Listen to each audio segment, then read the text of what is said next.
नमस्कार दोस्तों, आप सभी का स्वागत है हमारे चैनल प्राउडली बिहारी पर। दोस्तों, आज की इस वीडियो में एडुटेरिया के 5000 MCQ का पार्ट 4 हम करने जा रहे हैं। 50 क्वेश्चन का सेट है। आप लोग अपना वीडियो को देख के और सही आंसर मार्क कीजिए, आपका कितना नंबर एक्चुअल में आता है।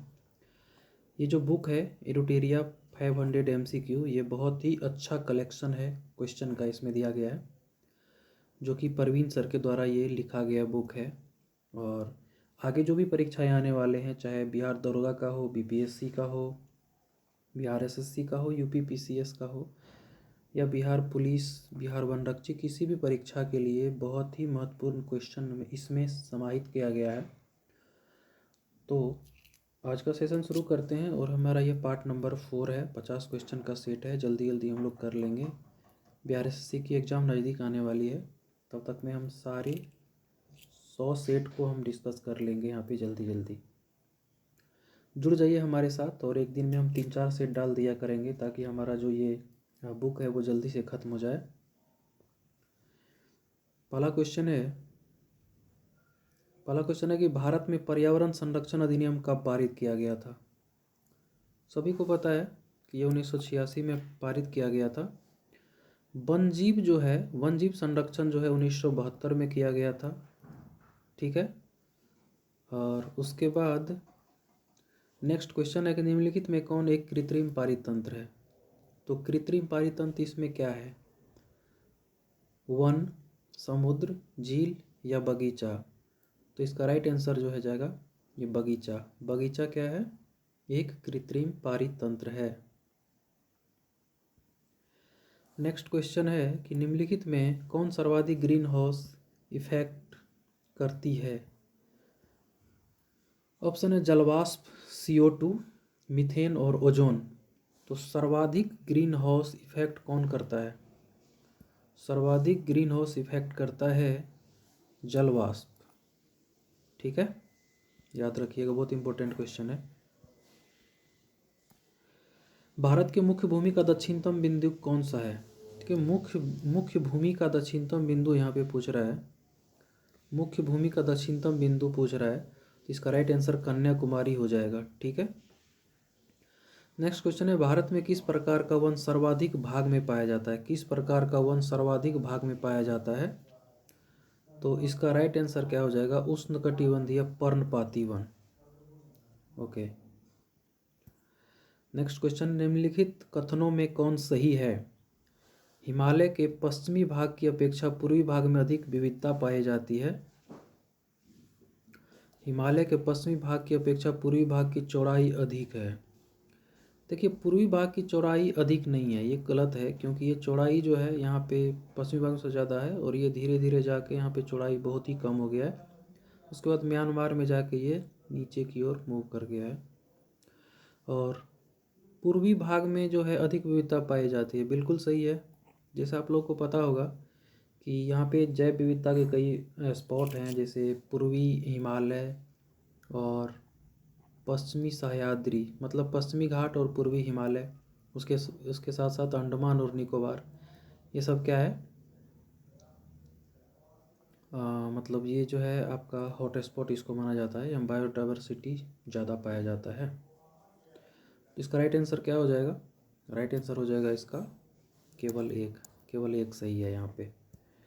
अरब सागर में गिरने वाली भारत की सबसे बड़ी प्रायद्वीपीय नदी कौन है? अरब सागर में गिरने वाली भारत की सबसे बड़ी प्रायद्वीपीय नदी कौन है? तो ये है नर्मदा। आप लोग को पता होगा कि नर्मदा जो है ये अमरकंटक से निकलती है और रिफ्ट वैली से होते बहते हुए ये भड़ोच के आसपास ये क्या हो जाता है, खंबात की खाड़ी में गिर जाता है। ठीक है। और सर्वाधिक लंबी नदी जो अरब सागर में गिरती है, और ये प्रायद्वीपीय नदी की बात कर रहा है, तो ये नर्मदा हो जाएगा। चाय की खेती के लिए निम्नलिखित से कौन सी मिट्टी सबसे ज़्यादा उपजाऊ है? चाय की मिट्टी, मतलब चाय की खेती के लिए कौन सी मिट्टी सर्वाधिक उपयुक्त होती है? तो ये होती है काली मिट्टी। ठीक है, इसको काली मिट्टी या रेगुर मिट्टी कुछ भी कहा जाता है। मानसून निवर्तन होता है। मानसून निवर्तन होता है पश्चिमी तट से पूर्व तट, उत्तर से दक्षिण, उत्तर पूर्व भारत से पश्चिम तट, या उत्तर पश्चिम भारत से बंगाल की खाड़ी तक। इसका राइट आंसर हो जाएगा उत्तर पश्चिम भारत से बंगाल की खाड़ी तक। ठीक है, ये क्या है, जैसे ये हमारा भारत है तो यहाँ हमारा अरब सागर है, ये हिंद महासागर है। ठीक है, तो हमारा मानसून सबसे पहले आता है केरल के तट होते हुए कहाँ जाता है, ये बंगाल की खाड़ी चला जाता है, और उसके बाद जो है ये यहाँ से इधर की ओर जाता है। ठीक है, वेनेजुएला की राजधानी कहाँ है, तो वेनेजुएला की राजधानी काराकस इसकी राजधानी है। और आप लोगों को पता होना चाहिए कि यह एक लैटिन अमेरिकी कंट्री है। ठीक है, लैटिन अमेरिकी देश, मतलब उत्तरी अमेरिका के दक्षिण में जो है यहाँ पे छोटे छोटे देश हैं, उसको लैटिन अमेरिकी देश कहा जाता है। ये उत्तरी अमेरिका और दक्षिणी अमेरिका के बीच में ये छोटे छोटे देश हैं, उन्हें लैटिन अमेरिकी देश कहा जाता है। और आप लोगों को पता होगा कि ये यहाँ पे पेट्रोलियम का बहुत ही बड़ा भंडार है। अगर भंडार की बात करें तो विश्व में ज़्यादा पेट्रोलियम का भंडार कहाँ पे, वेनेजुएला में ही है। लेकिन यहाँ पे जो है आर्थिक मंदी काफ़ी आ गई थी, और यहाँ पे जो है यहाँ का जो करेंसी है, यहाँ का मतलब वैल्यू बहुत ही गिर गया था, उसके चलते लाख लाख रुपए का नोट यहाँ पे छापा गया था। दूसरी बड़ी बात है कि यहाँ पे यहाँ की कई विश्व सुंदरियाँ बनी है यहाँ। नेक्स्ट क्वेश्चन है कि निम्नलिखित में कौन सुमेलित नहीं है। भारत में चक्रवात बोलते हैं, बिल्कुल सही है। ऑस्ट्रेलिया में विली विली बोलते हैं, ये भी सही है।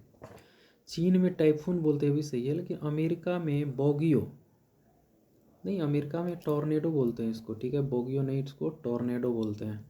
ठीक है, कोरल रीफ या प्रवाल भित्ति मुख्यतः कहाँ पाई जाती है, तो ये जो पाया जाता है कोरल रीफ, ये पाया जाता है कर्क रेखा और मकर रेखा के बीच में ही पाया जाता है, क्योंकि इसके बीच में इसको जीने के लिए उपयुक्त जलवायु, दशा, दिशा और तापमान वगैरह मिल जाता है। सबसे बड़ी प्रवाल भित्ति जो है सबसे बड़ी प्रवाल भित्ति आप कोरल रीफ जो है, ये आप नाम सुने होंगे कि ये ऑस्ट्रेलिया महाद्वीप में है। और ये ऑस्ट्रेलिया महाद्वीप के कहाँ पे है, किस जगह पे स्थित है, तो उत्तर पूर्वी दिशा में स्थित है। ठीक है, स्वर्ण सिंह समिति का संबंध किस चीज़ से है, बहुत ही आसान लेकिन बहुत ही इम्पोर्टेंट क्वेश्चन है। तो स्वर्ण सिंह समिति आप सभी को पता होगा कि जो 76वां कॉन्स्टिट्यूशनल अमेंडमेंट हुआ था, उसमें मौलिक अधिकार की जो संकल्पना है वो की गई थी। और ये मौलिक अधिकार जो है ये रूस से लिया गया है, और मौलिक अधिकारों की संख्या कितनी है, 11 हो चुकी है। ठीक है, राइट आंसर है मूल कर्तव्य। न्यायोचित एवं मानवीय कार्य दशाओं तथा मातृत्व सहायता के लिए उपबंध संविधान के किस अनुच्छेद में किया गया है, कि न्यायोचित और मानवीय कार्य दशाओं तथा मातृत्व सहायता के लिए उपबंध जो है, ये जो किया गया है आपका काम की दशा, ये जो है इसका राइट आंसर 42 अनुच्छेद 42 हो जाएगा। ये डीपीएसपी के तहत आता है, मतलब जो राज्य के नीति निर्देशक तत्व होते हैं उनके अंदर की आर्टिकल है। साथ ही साथ 43 की बात करें तो ये कुटीर उद्योग की स्थापना के लिए है ये आर्टिकल। नेक्स्ट है कि भारत के नियंत्रक एवं महालेखा परीक्षक के संबंध में निम्न कथनों पर विचार कीजिए। इसके कार्यकाल 6 वर्ष या 62 वर्ष जो पहले हो आयु तक होता है, या राष्ट्रपति के प्रसाद पर्यंत अपने पद पर बना रहता है। इसके वेतन एवं अन्य सेवा शर्तें राष्ट्रपति द्वारा निर्धारित होती है। उपयुक्त में से कौन सा कथन गलत है, इसमें से गलत कौन सा कथन है, तो ये क्या है कि ये उपयुक्त सभी यहाँ पे गलत दिया गया है, क्योंकि जो सीएजी होता है ये कार्यकाल 6 वर्ष का नहीं होता, ये राष्ट्रपति के प्रसाद पर्यंत पद को धारण करते हैं। उसके बाद भारत नहीं, देखिए सॉरी, आप लोग को बताना चाहूँगा कि इसका कार्यकाल जो है ये 6 वर्ष का नहीं होता है, कुछ फिक्स नहीं होता है। लेकिन इसको इसकी जो नियुक्ति की जाती है वो तो राष्ट्रपति करते हैं, लेकिन जो सीएजी को हटाने की प्रक्रिया है वो सुप्रीम कोर्ट के जो जज होते हैं उन्हीं प्रक्रिया के द्वारा इनको भी हटाया जाता है। ये राष्ट्रपति के प्रसाद पर्यंत पद धारण नहीं करता है। ठीक है। राष्ट्रपति के प्रसाद पर्यंत पद धारण नहीं करता है। 6 साल ये फिक्स कुछ नहीं ऐसा दिया गया है। और इसका वेतन एवं अन्य सेवा शर्त राष्ट्रपति द्वारा निर्धारित नहीं किया जा सकता है, बल्कि ये संसद तय करती है। नेक्स्ट क्वेश्चन है कि राज्यों में मुख्यमंत्री समेत मंत्रियों की अधिकतम संख्या विधानसभा की कुल सदस्य संख्या के कितने प्रतिशत से अधिक नहीं होनी चाहिए। आप सभी को पता होगा कि ये 15% से अधिक नहीं होनी चाहिए। रिट जारी करना उच्चतम न्यायालय के किस क्षेत्राधिकार में आता है। तो सुप्रीम कोर्ट जो रिट जारी करता है वो इसके किस क्षेत्राधिकार में आता है। यह आता है न्यायादेश क्षेत्राधिकार। न्यायादेश क्षेत्राधिकार। दल बदल अधिनियम संबंधित संशोधन कब पारित किया गया था। तो दल बदल अधिनियम जो है संशोधन कब पारित किया गया था, ये 1985 में किया गया था। ठीक है, 1985 में किया गया था। और 10वीं अनुसूची में इसका प्रावधान किया गया। संविधान के 10वीं सूची में दल बदल की बात की गई है और ये 1985 में ये पारित किया गया था। सर्वप्रथम प्रत्यक्ष चुनाव का प्रावधान निम्नलिखित में से किस अधिनियम द्वारा किया गया था। तो सर्वप्रथम जो प्रत्यक्ष चुनाव का प्रावधान किया गया था वो किया गया था भारत शासन अधिनियम 1919 के द्वारा। इस टाइम में क्या था, प्रांत को स्वायत्तता दी गई थी। लेकिन 1935 की बात करें तो 1935 में क्या किया गया था, ये मतलब 1919 में क्या किया गया था, प्रांतों में द्वैध शासन लगाया गया था। लेकिन 1935 में केंद्र में द्वैध शासन को लगाया गया था। ठीक है, और 1935 में प्रांतीय स्वायत्तता दी गई थी। प्रांतीय स्वायत्तता का क्या मतलब हुआ कि प्रांत को वहाँ का शासन खुद प्रांतपति के द्वारा अपने तरीके से चलाया जाएगा। राइट। प्रधानमंत्री का राष्ट्रपति को सूचनाएं प्रदान करने संबंधी कर्तव्यों का उल्लेख कहाँ पे है। तो इसका राइट आंसर क्या हो जाएगा, इसका राइट आंसर है अनुच्छेद 78। जो हमारे प्रधानमंत्री होते हैं वो संसद की कार्यवाहियों की जानकारी वो राष्ट्रपति को देते हैं और इससे संबंधित जो अनुच्छेद है वो है अनुच्छेद 78। 75 में मंत्रिमंडल की बात की गई है और प्रधानमंत्री पद की चर्चा की गई है। निम्नलिखित में से कौन सा देश प्रातः काल शांति की भूमि लैंड ऑफ मॉर्निंग काम के नाम से जाना जाता है। और इसका राइट आंसर है दक्षिण कोरिया। ठीक है। विश्व जल संरक्षण दिवस कब मनाया जाता है। तो विश्व जल संरक्षण दिवस मनाया जाता है 22 मार्च को। साथ ही साथ ये 5 जून को अंतर्राष्ट्रीय पर्यावरण दिवस मनाया जाता है। 28 फरवरी को विश्व कैंसर दिवस मनाया जाता है और 11 जुलाई को क्या मनाया जाता है, 11 जुलाई को क्या मनाया जाता है, जनसंख्या दिवस। ठीक है। स्वदेशी और बहिष्कार आंदोलन का अनुमोदन कांग्रेस के किस अधिवेशन में हुआ था। स्वदेशी और बहिष्कार ये दोनों आंदोलन का अनुमोदन कांग्रेस के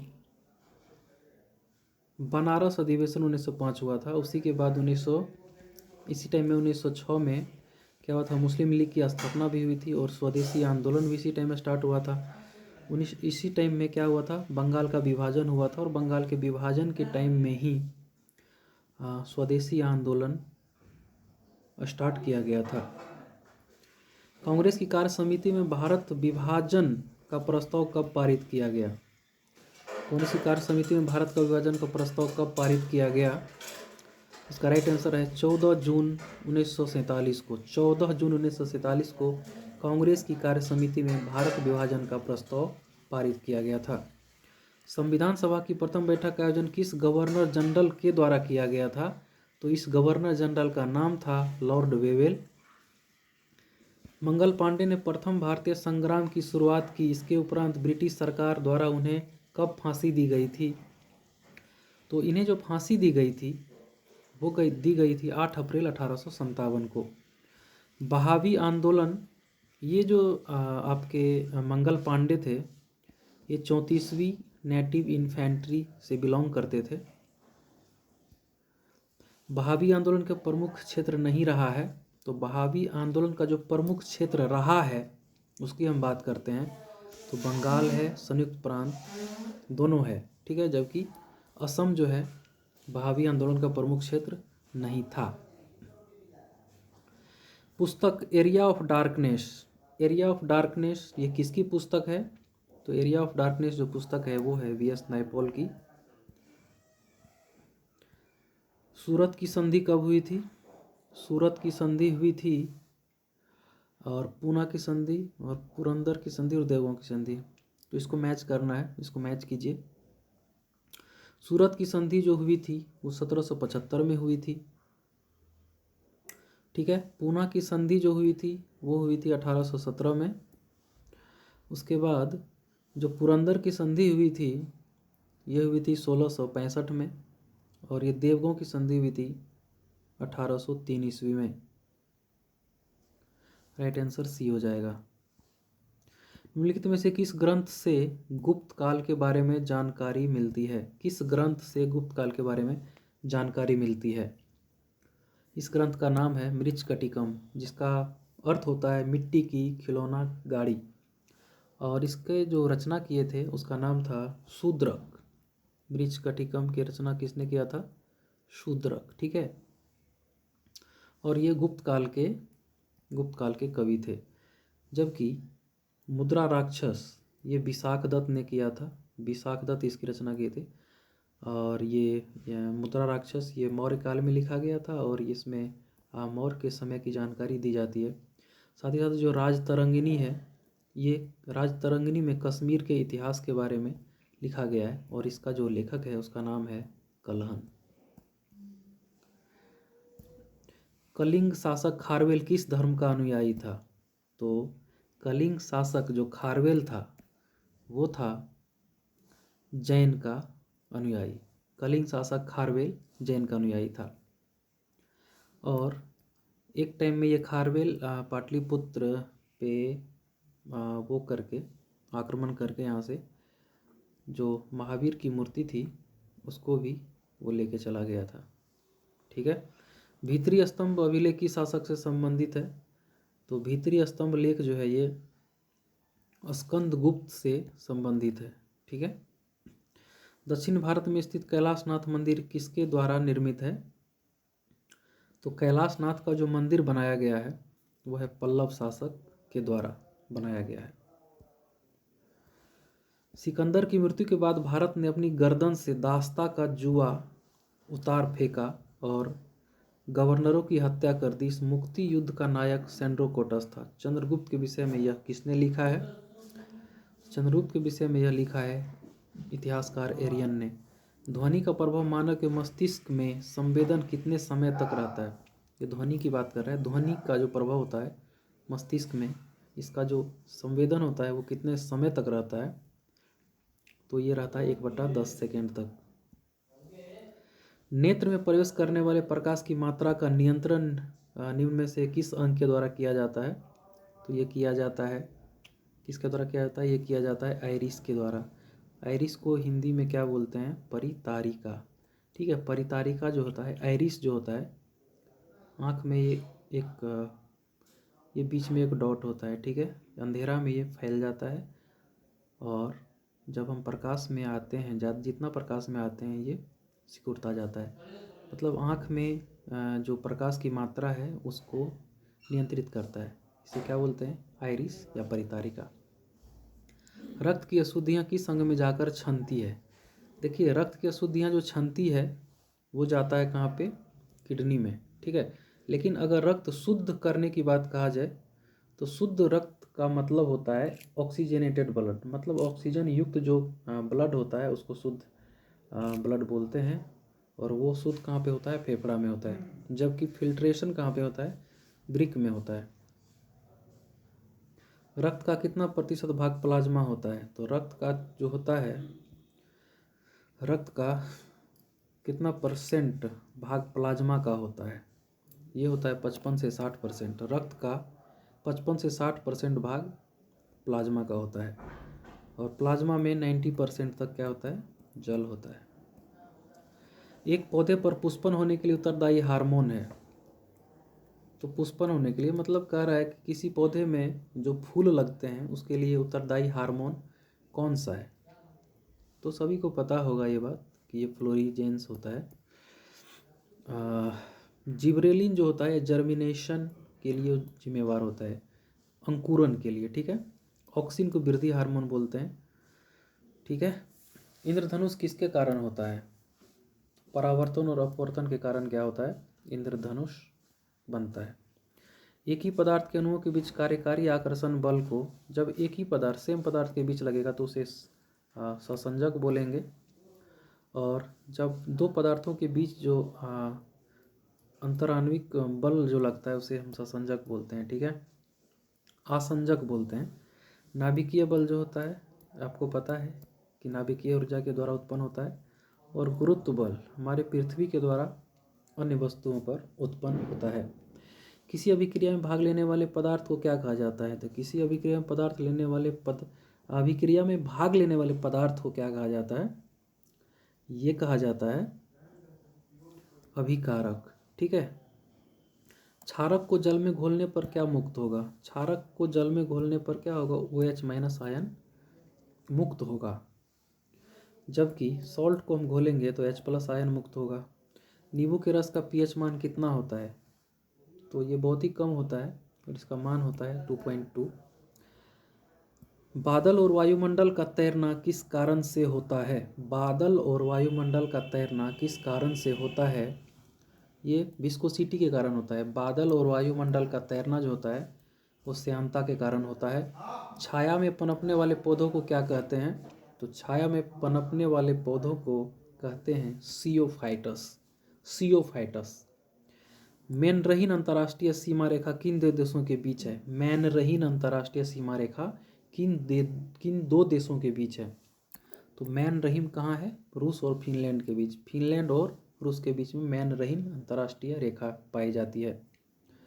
जैव विविधता दिवस निम्नलिखित में से किस दिन मनाया जाता है? तो जैव विविधता दिवस मनाया जाता है 22 मई को, राइट। राष्ट्रीय खाद्य सुरक्षा मिशन की शुरुआत किस वर्ष में की गई थी? तो राष्ट्रीय खाद्य सुरक्षा मिशन की शुरुआत जो की गई थी वो की गई थी 2007 ईस्वी में। 2007 ईस्वी में राष्ट्रीय खाद्य सुरक्षा मिशन की शुरुआत की गई थी। भारत में मुद्रास्फीति के प्राकलन का सबसे प्रचलित माप है? मुद्रास्फीति की जो प्रचलित माप है भारत में सबसे ज़्यादा प्रचलन में, वो है आपका CPI। CPI। उम्मीद करता हूँ दोस्तों आप सभी को ये वीडियो पसंद आया होगा, और ये वीडियो जो भी परीक्षाएं आप देते हैं, चाहे वो रेलवे हो, SSC हो, BPSC हो, स्टेट PCS हो, UPSC हो, या बिहार पुलिस हो, बिहार दरोगा हो, या किसी भी तरह के परीक्षा की तैयारी कर रहे हैं, उस सभी के लिए बहुत ही ज़्यादा महत्वपूर्ण था। और अगर ये हमारा वीडियो आपको अच्छा लगा हो तो हमारे चैनल को सब्सक्राइब कीजिए, वीडियो को लाइक और शेयर कीजिए। बहुत बहुत धन्यवाद।